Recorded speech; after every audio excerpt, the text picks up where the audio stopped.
Chapter 9 of Animal Farm by George Orwell opens with the description of the animals' increasing hardships. Food supply dwindles due to a poor harvest season. Despite this, Squealer, the pig's minister of propaganda, proclaims that the food supply has increased. Similar announcements of fictional successes are disseminated regularly to the other animals in order to keep them docile and trusting in the leadership of the pigs. An important element in this chapter is the manipulation and alteration of the animal's song, Beasts of England.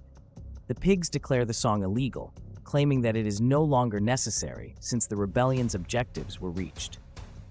A new anthem praising the leadership of Napoleon is introduced, and the animals are compelled to learn and sing it.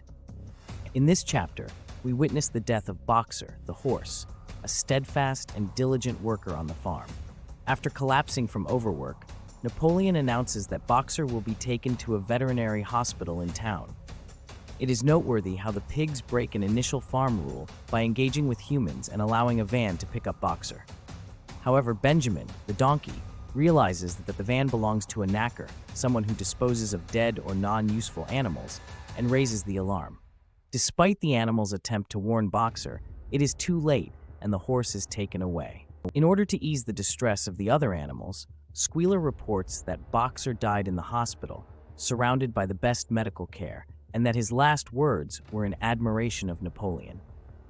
The disturbing truth, however, is that the pigs have exploited Boxer to his death and subsequently profit from selling his body to the horse slaughterer.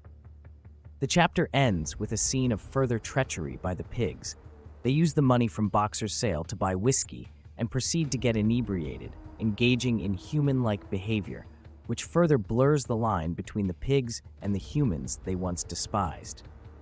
The animals are disturbed by these events, but their powerlessness prevents them from intervening or understanding thoroughly the extent of the pigs' behaviors.